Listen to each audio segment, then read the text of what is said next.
In this second deleted level, which is an extended sequence of the sewers in Seattle, this comes on the heels of where Ellie goes into a building and she survives an attack by stalkers and gets thrown out of a window and gets swept away by the current. And then we cut this section that used to be there in the final game.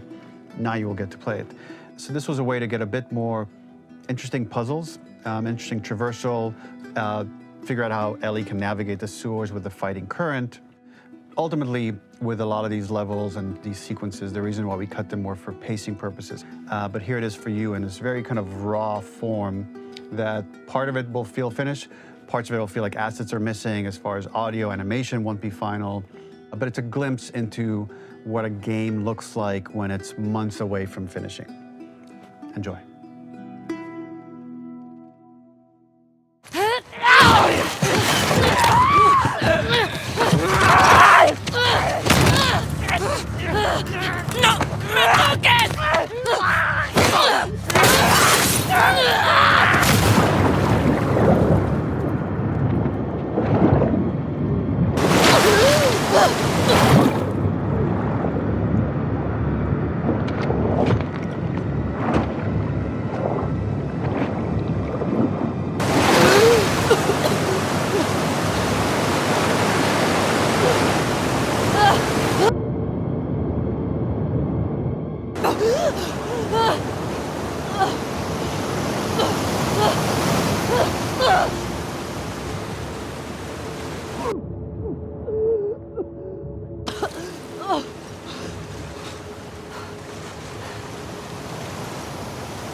Bien, bien.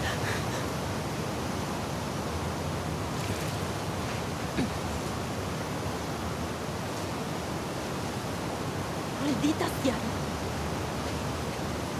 Bien. ¿Dónde diablos estoy?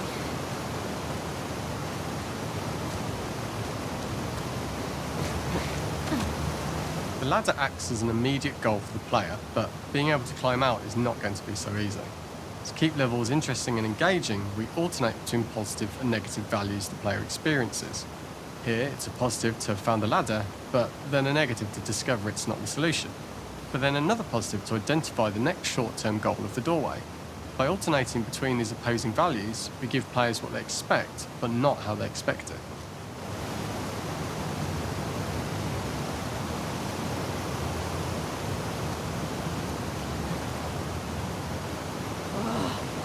¿Es una maldita broma?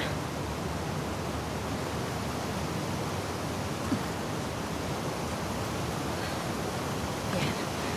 Bien. Tiene que haber otra salida.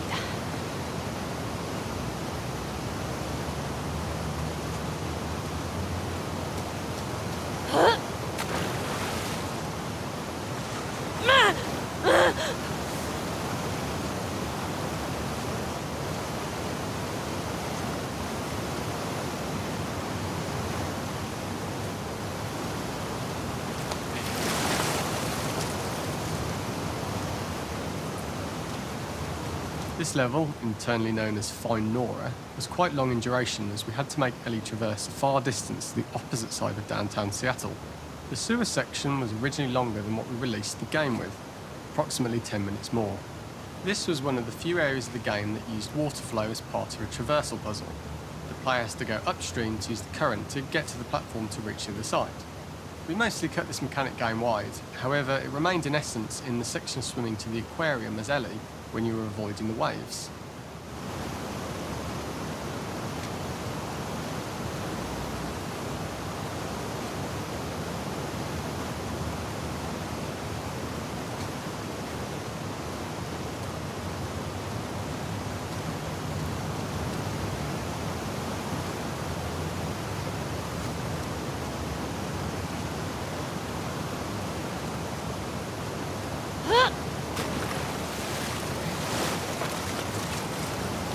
Listo.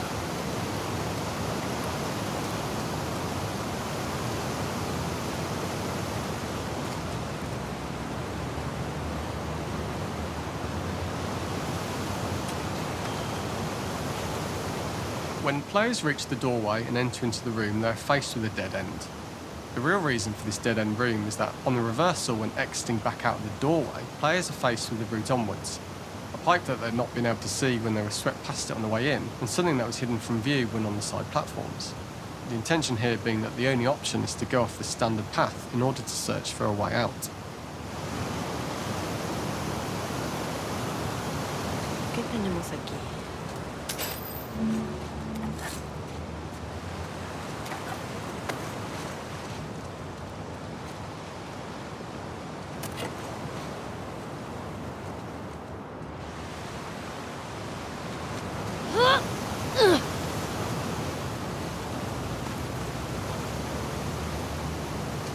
Sáquenme de este maldito lugar. Throughout the rest of the level, we also used light to indicate to the player that they were heading in the right direction. At each turn, however, we blocked the direct route forward. Players would know that they just have to keep finding alternative paths, promoting those feelings of being desperate and trapped.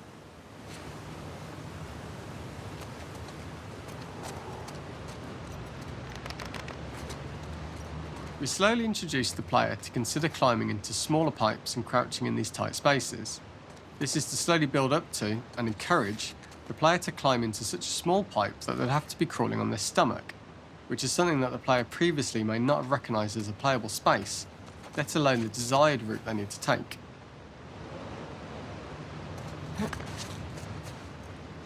Arriba y afuera. Solo sigue subiendo y sal.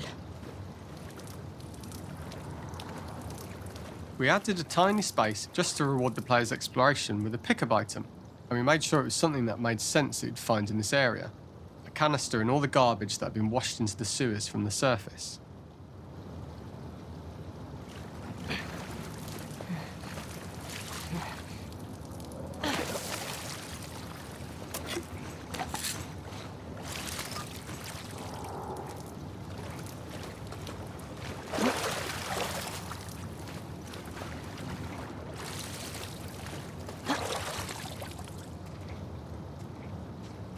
We loved the idea of making Ellie prone through a tiny, dirty pipe in order to get out, as it was a great opportunity to use our prone mechanic. A unique camera setup was created to support crawling in these pipes, as the standard prone camera is much higher above the player. We also created custom collision in order for Ellie to manoeuvre in these tight spaces easily. Initially, the oblong collision capsule around her character caused issues crawling around corners. We put extra effort into the custom corner collision, so the movement experience is as smooth as the main game. Mierda. Ok. No enloquezcas, Ellie.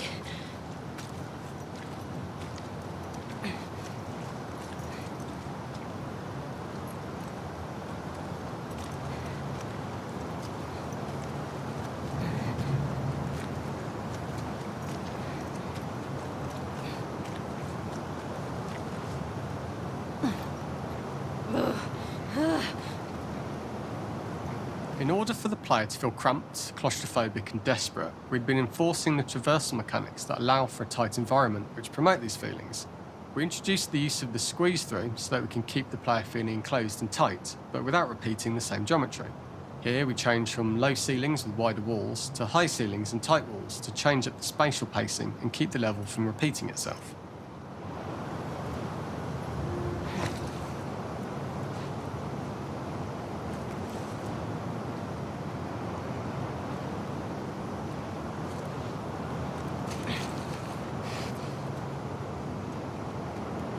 Oh, te odio, universo.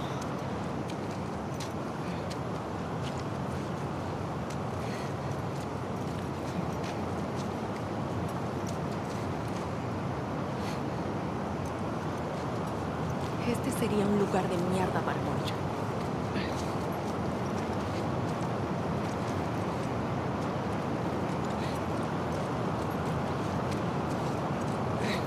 Originally, we had the waterline much higher here, so players had to swim through this tight tunnel.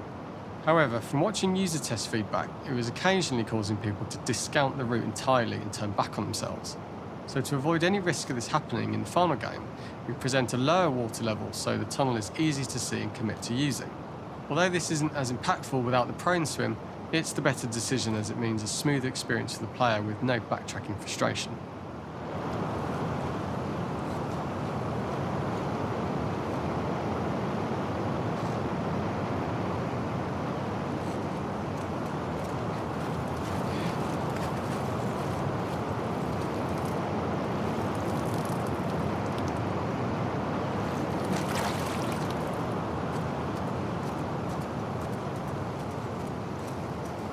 Vamos, We draw the player maldición. towards this pipe, as it is seemingly the route out of the tight space.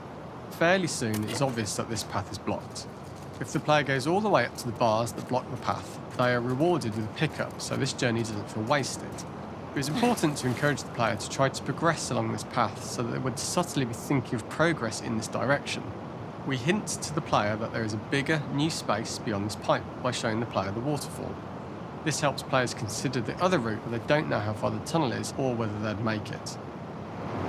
As we surface from the water and over the crest of the slope, we reveal what is further in this tunnel. A clicker that has sprouted and the fungus has grown on the sides of the pipe. It was great to see people who user-tested this area becoming increasingly worried as we forced the player to squeeze past the fungus and inches away from the clicker's face, all the time not being sure whether the clicker might be alive or attack them. Although we aren't as cruel as to force a clicker attack in such close proximity, we do have a payoff for this moment. This clicker momentarily turned into Joel to show Ellie's PTSD from what happened to Joel at the start of the game. Ultimately, we decided to save this moment for the farm level, as it was more impactful there because it could become the centrepiece of that experience. Whereas in the sewers, we weren't able to make it as much of a narrative point and give it the breathing room and reaction time that it deserves, given the tight space.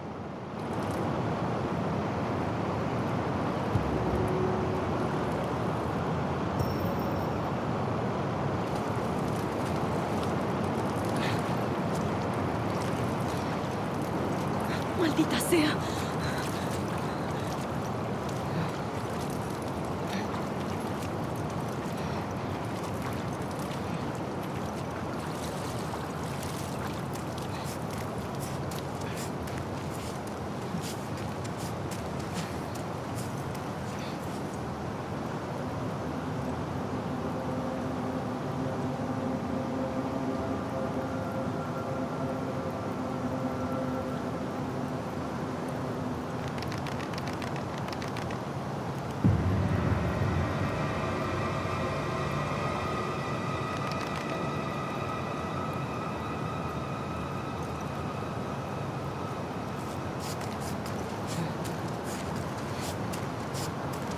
¡Ah! ¡Mierda!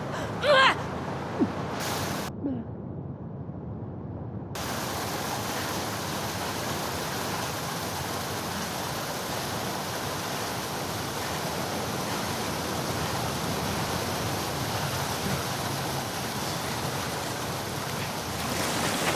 For the final section, we eventually opened you out into a wider area as you traverse through such tight spaces leading up to this.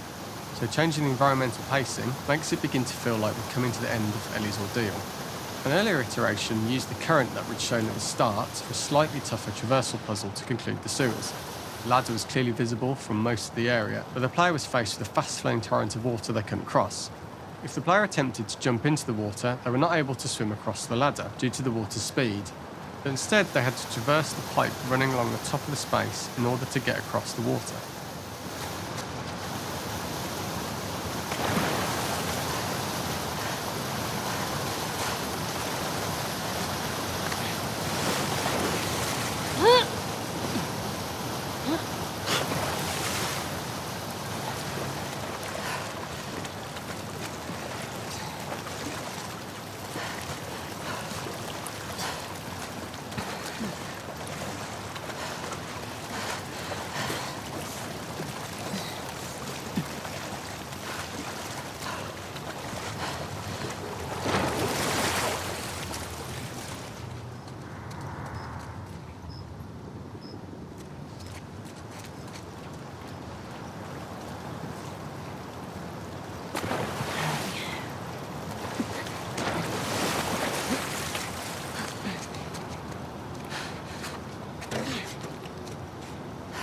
Using this pipe was retained in the iteration we shipped with, as it's the last of the extreme methods Ellie has to undergo in order to escape the sewers, and what she will go through in her pursuit of revenge.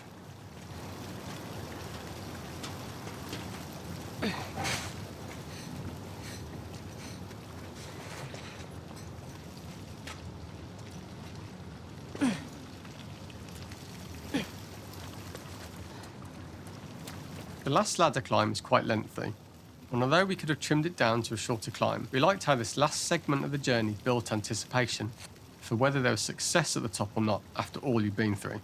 Ultimately, the ladder exits out into the subway station, which is how it connects in the final game. Ellie then has to find her way to the hospital from here, crossing paths with the scars for the first time.